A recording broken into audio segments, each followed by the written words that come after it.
y'all, welcome to Back to Basics with Krystal. So what on earth am I doing in the garden today? So a few weeks back, I put out a video talking about revamping this area of the garden and that I unfortunately was going to till. Now the crazy part about that is every time I tilled, I would get exactly 2 rows done and it would rain. And after each rain, I had to wait 2 weeks for the ground to dry up just so I can work the area again, only to get more rain. Yeah. So let's fast forward to the early part of last week. I mentioned to my son that, hey, let's go outside and let's finish tilling up the new section so we can go ahead and plant our melons and more squash. And wouldn't you know, my mere mentioning the word tilling, Invest 92L entered into the Gulf of Mexico, which now we know it as Hurricane Barry and Tropical Storm Barry. So at that point, I decided enough is enough. I am not going to till this area because obviously my Heavenly Father above has said no more tilling. No more. We're not doing it anymore.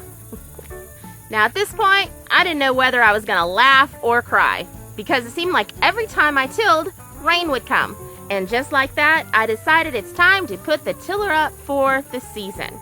However, I still wanted to get my melons planted since we still have enough time to grow a decent sized melon crop here in Southeast Texas, Zone 9. This section of the garden is one of the lowest spots in my garden. It's relatively a new area. It's only been worked for 1 season. I know that planting straight into the ground, if we were to get the heavy rains that they were forecasting for our area when Barry hit, that the seeds would drown out. And with the heavy rains that we've had and the water that my garden has taken on this year, I really didn't want to run that risk. So I kept thinking about what I was going to do. What am I going to do? What am I going to do? And I happened to be looking at the back of a seed packet. And the seed packet mentioned the hilling method. So then the genius idea came to me that I am going to hill up all the way through the garden, surround it by a very, very thick layer of mulch, and continue to surround it by a very, very thick layer of mulch, and that should be problem solved, right? We'll see. So let me tell you what I've done. So basically what we did was we came in here and we mowed the grass as low as we could. Then the next thing my son did for me is he came through and straight lined, because if you've watched any of my videos, you realize that I don't have a very straight eye and my rows tend to curve like this. So he very nicely came out and straight lined the row for me, which in all honesty, doesn't mean that the row's necessarily going to be straight. I mean, you know, let's be honest, it's me. After my son straight lined everything, we went ahead and mixed up my favorite potting soil, which is 1 part aged cow manure, I used the bag kind, and 1 part topsoil. So mix those very, very well. Then I took a 1-gallon bucket and filled that up with my potting soil mix. Now I spaced each mound 4 feet apart. Now that's 4 feet to the center of each mound. I spaced them out 4 feet apart. To keep grasses from growing up through the soil, which they very well can, I went ahead and put a couple of layers of paper down just underneath the soil. You could actually, if you wanted to, you could put cardboard down. You could put a wider area of paper down. I just put it right underneath the soil. So I put the soil right in the middle of that paper and I mounded it up to where it's about 6 inches tall. And on either side of the hill, I planted 1 melon seed on either side of the hill. I could have planted 4 seeds per mound like most seed packets will tell you, but I chose not to since I have such good luck with Baker Creek seeds and their germination rate. I just went ahead and did the 2, and I'll let both of those grow through the mound. So after planting the seeds, now it's time to mound up my hay. And right now I'm just going to put a very thick layer, and it's almost going to look like it's covering up my mound. So the layer is very thick, it's pressed down, and at this point it's about 6 inches deep because it's just as high as the mound. But I will continue to come back in throughout the season and make sure that I keep it very, very thick. So just around the mound itself and in between each mound, I'm going to put hay for right now. I'll come back in and fill the walkways later on as I get more hay. Now this area right here that we're standing in, kind of where the citrus trees are, this has never been part of the garden. I've always wanted to kind of add it to the garden, but it's never been a part of the garden. I did let the grass get very, very high over here, sort of not really, kind of on purpose. The grass was very, very high, like this, okay?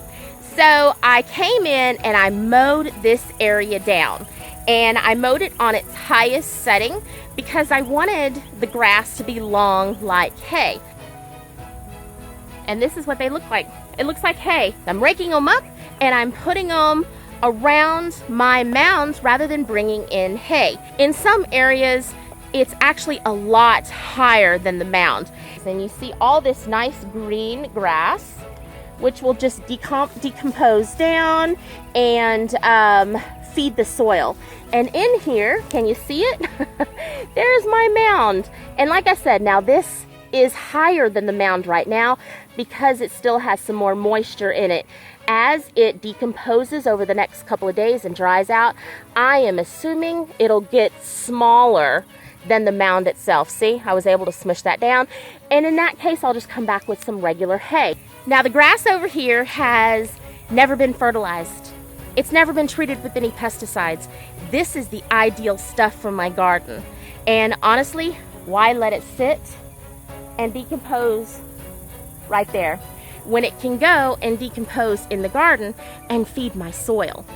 So that's what I've been doing in my garden, just getting this area worked up and planted so that we can get some cantaloupes, hopefully by Thanksgiving.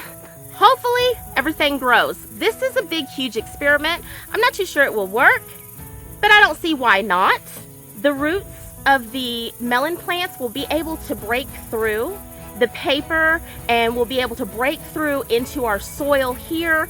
The decomposing matter on top will actually feed my plants. I don't see why it wouldn't work. So we're gonna do this together. We're gonna see if it works, and if it does, yay! If not, back to the drawing board, right? That's what gardening is. It's all about experimenting and having total fun with your garden. Let's go check out that area that we covered in hay the other day. Doesn't that look so pretty? And I swear to you, these plants have gotten bigger. I am not even kidding. Now, none of these plants have been fed, but don't they look gorgeous? Now, this side was really good about climbing. This side kind of wanted to hang out on the ground and not climb so well, but they're all just as equally as beautiful. Coming through, the hay has really suppressed out all the weeds, and if this area right here looks disturbed, that's because Mr. Roscoe came in earlier and decided to roll and have a good time. That is his favorite pastime, is rolling in hay, which is how I discovered this whole method to begin with. But isn't this so pretty? Aren't these gorgeous? I just love these flowers. We will talk about the double tie blue butterfly pea in a video coming up.